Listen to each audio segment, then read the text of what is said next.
Magandang gabi sa ating lahat.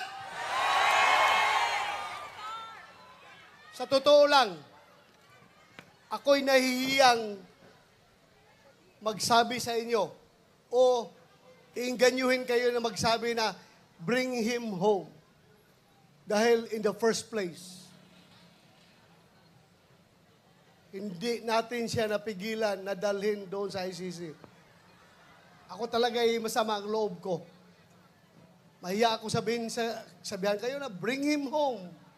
Na in the first place, hindi ko naman talaga siya napigilan na ibiyahe doon sa ICC. Kaya napakasama ang loob ko po. Nung nangyari yon, hindi ko alam kung anong naramdaman ko. Para bang ganito na tayo ngayon, ka-helpless.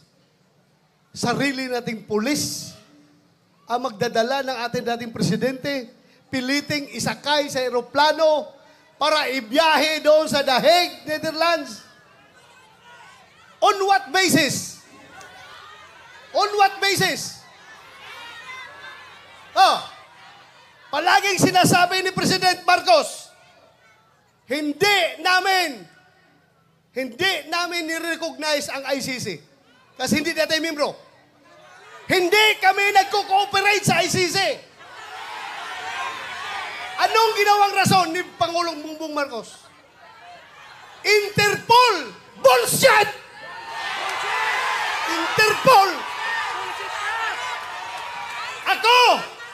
Naging chief PNP ako! Alam ko ano ang papel ng Interpol sa mundo! Huwag niyo akong lukuhin! Commitment sa Interpol! Bullshit! Interpol! Presidente ka! Presidente ka ng Pilipinas!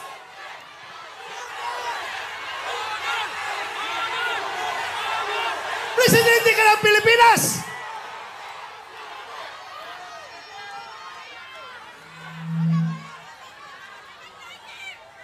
Presidente ka ng Pilipinas!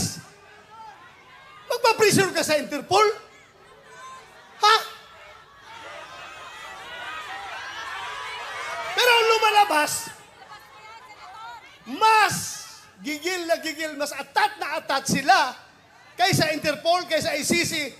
Atat na atat sila na ibiyahe si Pangulong Duterte. Bakit? Di ba katungkulan na ating gobyerno ayon sa ating konstitusyon to protect, to serve and protect the Filipino people? Siniservisyohan niya? Yung mga dayuhan, hindi ang Filipino people. Kasi ang Filipino people, yun ang pinadala niya doon sa The Hague. Alam nyo, habang kinakarga siya sa aeroplano, nag-struggle sila doon. Wala na ko ibang magawa. Dahil nandoon ako sa Davao, kino-coordinate ko yung ating yung petisyon na ginagawa natin na hindi nakahabol. Hindi ako sumama sa Hong Kong dahil sa gabi na yon, alas 3 na madaling araw dapat ang biyahe ko papuntang Hong Kong. Pero mayroong nag-leak sa akin na impormasyon. Hindi pa rin tulog ang Diyos. Nagsabi na, sabihan mo sila na may warrant na si President Duterte at si Bato. Uhulihin sila pagbalik nila dito, galing sa Hong Kong. So tinawagan ko si A.S.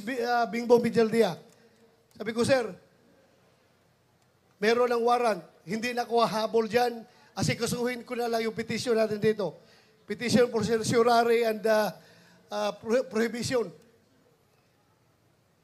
Kinordinate ko yung ating mga abogado. Sila tornitor yun. Pero nung kinarga na siya, wala na ako. Ano bang gagawin ko? Alam yung nagawa ko? Naghanap ako ng tao na kakilala yung piloto ng eroplano. Pinasabihan ko yung piloto, sabihan mo, pag gawin niya yan, ibiyahin na si Pangulong Duterte.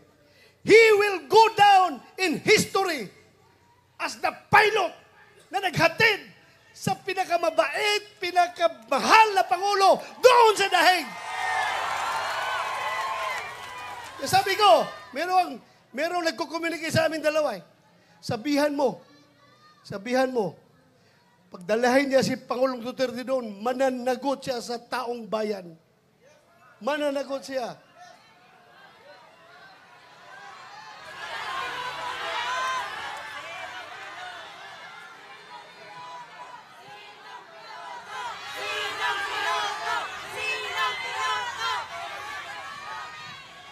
Alam niyo, ang nakakasama ng loob ko. Alam mo yung isang barangay kapitan? Sa barangay kapitan, maliit na barangay. Kausapin mo. Kap, ano ang tingin mo dito? Tama ba ito? Hindi. Sabi ng kapitan sa'yo, Sir, ikaw naman, sir. Pareho tayong lalaki. Hindi pwede yan, sir. Hindi talaga. So may isang salita. Pero may nakausap ako isang presidente. 2 bisis ha. Unang bisis. Doon sa Bukidnon.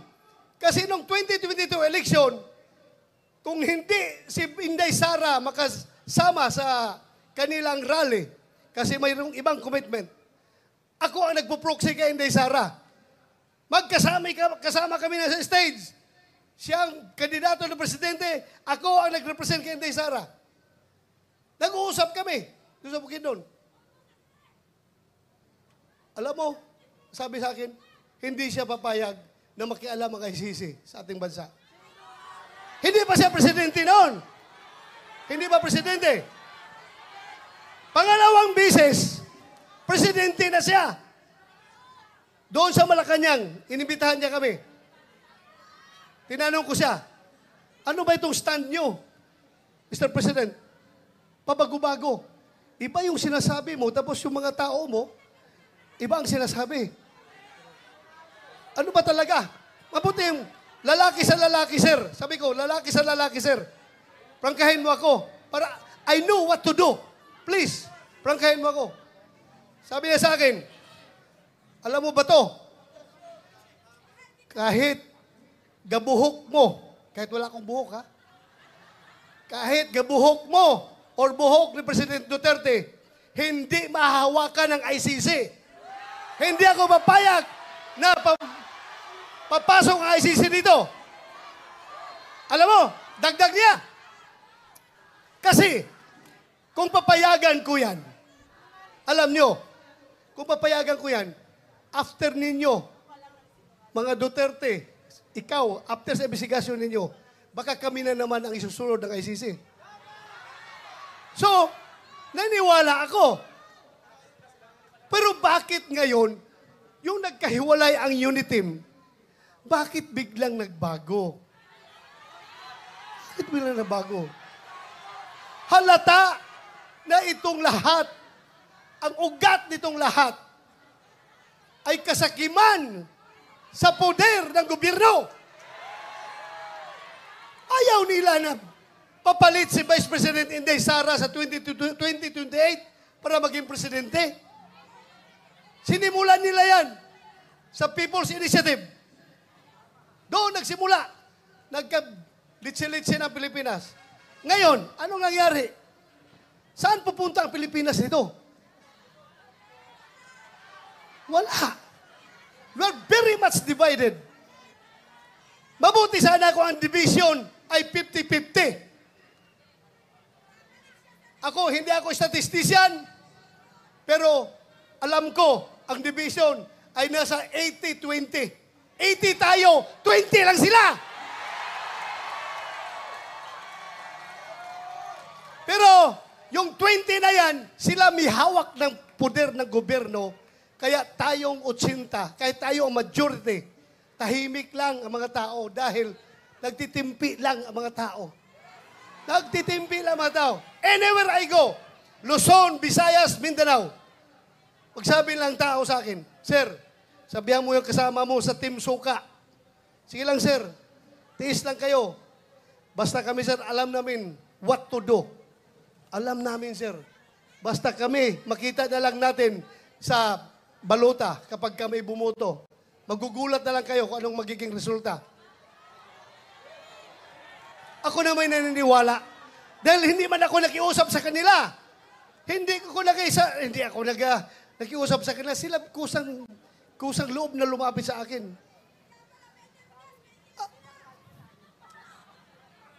Alam nyo, ang nakakasama pa, ha?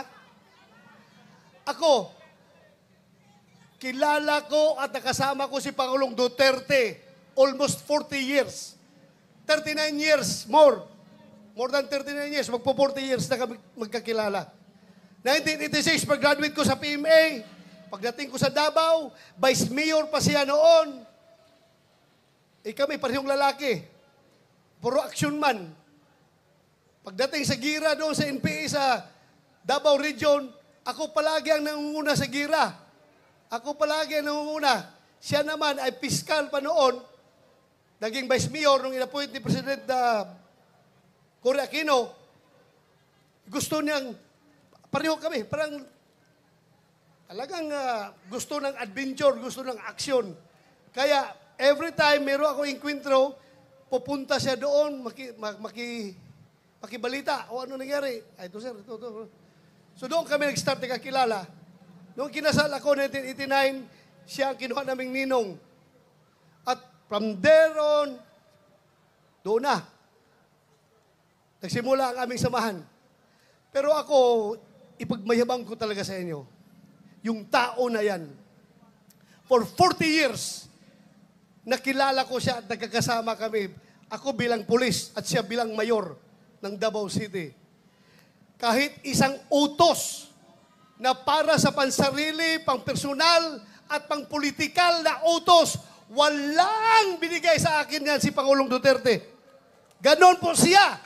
Katino na tao.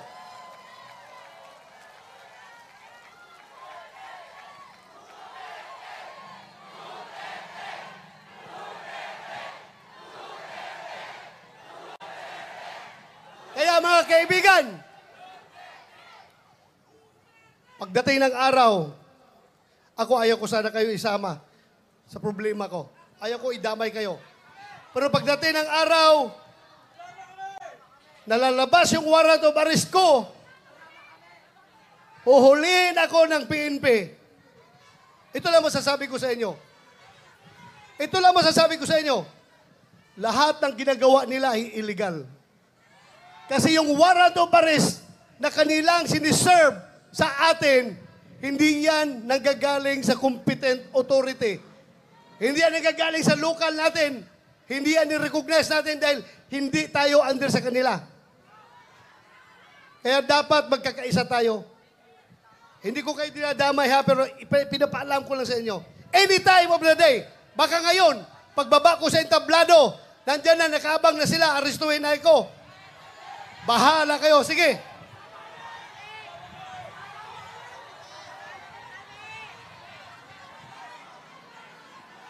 Kawawa ang Pilipinas. Ganito na lang ba tayo? Kawawa. Sana magising tayong lahat. Pero ako, don't get me wrong. Ako po'y nakikiusap sa inyo na kahit kayo'y galit na. Kahit kayo'y nanggigigilan ng gusto dyan. Dahil sa inustisya na ginagawa nila, ako pa rin na nakikiusap sa inyo. I am appealing for your sobriety. Sana kalma lang tayo. Huwag tayo gumawa ng dahas. Dahil pagdating sa dahas, bibigyan natin sila ng rason na mag-declare ng martial law. Diba? Huwag niyong gawin yan. Huwag niyong gawin. Huwag kayong gumawa ng dahas. Huwag natin sila bigyan ng rason para magdeklara ng martial law. Kailangan tayong lahat ay kalma lamang. Pero, sulit, nagkaisa at gustong-gusto na ibalik si Pangulong Duterte dito. Bring him home! Bring him home! Maraming salamat. Magandang gabi sa ating lahat.